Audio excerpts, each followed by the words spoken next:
Hello friends, ಇವತ್ತು ನಾವು super and ಟೇಸ್ಟಿಯಾಗಿರುವಂಥ mushroom ಬಿರಿಯಾನಿನ ಹೇಗೆ ಮಾಡೋದು ಅಂತ ನೋಡೋಣ ಬನ್ನಿ.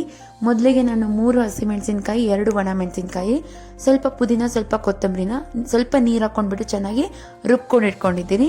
ಹಾಗೆ 2 ಕಟ್ ಮಾಡಿರೋಂಥ ಈರುಳ್ಳಿ, 2 ಟೊಮ್ಯಾಟೊ, ಸ್ವಲ್ಪ ಕೊತ್ತಂಬರಿ, ಪುದೀನ, ಹಾಗೆ ಮಶ್ರೂಮನ್ನು ಕೂಡ ಕಟ್ ಮಾಡಿಬಿಟ್ಟು ಇಟ್ಕೊಂಡಿದ್ದೀನಿ. ನಂತರ ಕುಕ್ಕರ್ಗೆ ಎಣ್ಣೆ ಹಾಕೋಬೇಕು, ತುಪ್ಪ ಹಾಕ್ಕೊಂಡ್ಬಿಟ್ಟು ಅದು ಕರಗಿದ ನಂತರ 1 ಪಲಾವ್ ಎಲೆ, ಹೋಲ್ ಸ್ಪೈಸಸ್ ನಿಮ್ಗೆ ಯಾವ್ದು ಬೇಕೋ ಅದನ್ನೆಲ್ಲ ಹಾಕ್ಕೊಂಡು ಅರೋಮಾ ಫ್ಲೇವರ್ ಬರೋವರೆಗೂ ಚೆನ್ನಾಗಿ ಫ್ರೈ ಮಾಡ್ಕೋಬೇಕು. ನಂತರ 2 ಈರುಳ್ಳಿ ಕಟ್ ಮಾಡಿ ಇಟ್ಕೊಂಡಿದ್ನಲ್ಲ ಅದನ್ನು ಕೂಡ ಸೇರಿಸ್ಕೊಂಡ್ಬಿಟ್ಟು ಸ್ವಲ್ಪ ಟ್ರಾನ್ಸ್ಪರೆಂಟ್ ಆಗೋವರೆಗೂ ಫ್ರೈ ಮಾಡ್ಕೊಳ್ಳಿ. ನಂತರ ಅದಕ್ಕೆ 2 ಸ್ಪೂನ್ ಆಗೋವಷ್ಟು ಶುಂಠಿ ಬೆಳ್ಳುಳ್ಳಿ ಪೇಸ್ಟನ್ನು ಸೇರಿಸ್ಕೊಳ್ತಾ ಇದ್ದೀನಿ.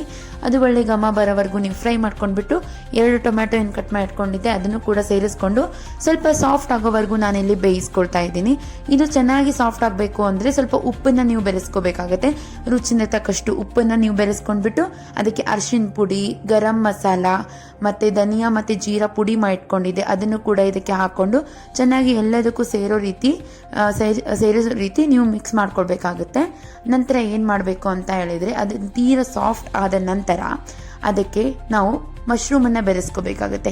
ಮಶ್ರೂಮನ್ನು ಯಾವ ರೀತಿ ತೊಗೋಬೇಕಂದ್ರೆ ಅದು ಕಪ್ಪಾಗಿರ್ಬೋದು, ಹಾಗೆ ಅದು ಸ್ಮೆಲ್ ಬರ್ತಿರಬಾರ್ದು, ತೀರಾ ಫ್ರೆಶ್ ಆಗಿರಬೇಕು ಅಂದರೆ ಮಾತ್ರ ಮಶ್ರೂಮನ್ನು ಬಳಸಬೇಕು. ಅಂಥ ಮಶ್ರೂಮ್ ಇದ್ದರೆ ಮಾತ್ರ ನೀವು ಯೂಸ್ ಮಾಡಿ. ಓಕೆ, ಸೊ ಮಶ್ರೂಮ್ ಸ್ವಲ್ಪ ಸಾಫ್ಟ್ ಆಗೋ ರೀತಿ ಕೂಡ ನಾವಿಲ್ಲಿ ಬೇಯಿಸ್ಕೊಂಡ್ಬಿಟ್ಟು ಅದಕ್ಕೆ ಕಟ್ ಮಾಡಿರೋ ಅಂಥ ಕೊತ್ತಂಬರಿ, ಪುದೀನ ಇದನ್ನು ಕೂಡ ಸೇರಿಸ್ಕೊಂಡು ಚೆನ್ನಾಗಿ ಕಲಿಸ್ಕೊಳ್ತಾ ಇದ್ದೀವಿ. ಯಾಕಂತಂದರೆ ಇದು ನೀಟಾಗಿ ನೀರು ಬಿಟ್ಕೋಬೇಕು, ಚೆನ್ನಾಗಿ ನೀರು ಬಿಟ್ಕೊಳ್ಳೋವರೆಗೂ ಇದನ್ನು ಫ್ರೈ ಮಾಡ್ಕೋಬೇಕಾಗತ್ತೆ. ಅದು ಪೂರ್ತಿ ಕರಗೋಗುತ್ತೆ ಸೊಪ್ಪು. ಈ ರೀತಿ ಕರಗಿದ ನಂತರ ಅದಕ್ಕೆ ಸ್ವಲ್ಪ ಬಿರಿಯಾನಿ ಮಸಾಲಾನ ಹಾಕ್ಕೊಳ್ತಾ ಇದ್ದೀನಿ. ಇದನ್ನು ಹಾಕ್ಕೊಂಡ ತಕ್ಷಣ ನೀವೇನು ಮಾಡಬೇಕು, ಚೆನ್ನಾಗಿ ಮಿಕ್ಸ್ ಮಾಡ್ಕೊಳ್ಬೇಕಾಗುತ್ತೆ. ನಂತರ 2 ಸ್ಪೂನ್ ಆಗೋಷ್ಟು ಮೊಸರನ್ನ ಹಾಕ್ಕೊಳ್ಬೇಕು. ಬಿರಿಯಾನಿ ಮಾಡೋದಕ್ಕೆ ಮೊಸರು ತುಂಬಾ ಇಂಪಾರ್ಟೆಂಟ್ ಇಂಗ್ರೀಡಿಯೆಂಟ್ ಅಂತಲೇ ಹೇಳ್ಬೋದು. ಸೊ 2 ಸ್ಪೂನ್ ಆಗೋಷ್ಟು ಮೊಸರನ್ನ ಹಾಕ್ಕೊಂಡು ಚೆನ್ನಾಗಿ ಕಲಿಸ್ಕೊಳ್ತಾ ಇದ್ದೀನಿ. ಅದು ಕುದಿಲಿಕ್ಕೆ ಸ್ಟಾರ್ಟ್ ಆದ ನಂತರ ನಾನು ರುಬ್ಕೊಂಡಿರೋವಂಥ ಮಸಾಲೆ ಕೂಡ ಹಾಕ್ಕೊಂಡ್ಬಿಟ್ಟು ಅದು ಹಸಿ ವಾಸನೆ ಹೋಗೋ ಥರ ರೀತಿ ನೀವು ಫ್ರೈ ಮಾಡ್ಕೋಬೇಕಾಗತ್ತೆ. ಅದು ಹಸಿ ವಾಸನೆ ಹೋದ ನಂತರ ನಾವೇನು ಮಾಡಬೇಕಾಗುತ್ತೆ ಅಂತ ಅಂದರೆ ಚೆನ್ನಾಗಿ ತೊಳೆದ ಇಟ್ಕೊಂಡಿರೋವಂಥ 2 ಕಪ್ ಅಕ್ಕಿನ ನಾನಿಲ್ಲಿ ಹಾಕ್ಕೊಳ್ತಾ ಇದ್ದೀನಿ. ಸೊ ಅದನ್ನು ಕೂಡ ನೀಟಾಗಿ ಮಿಕ್ಸ್ ಮಾಡ್ಕೊಂಡ್ಬಿಟ್ಟು ಇದನ್ನು ನಾನು 3 ವಿಸಲ್ ಊದಿಸ್ತೀನಿ ಫ್ರೆಂಡ್ಸ್. ಓಕೆ, ಕುಕ್ಕರ್ ಮುಚ್ಚಳ ಮುಚ್ಚಿ 3 ವಿಸಲ್ಸ್ ಊದಿಸ್ಕೊಂಡ್ರೆ ಸೂಪರ್ ಆಗಿರೋವಂಥ ಮಶ್ರೂಮ್ ಬಿರಿಯಾನಿ ರೆಡಿ ಆಗುತ್ತೆ.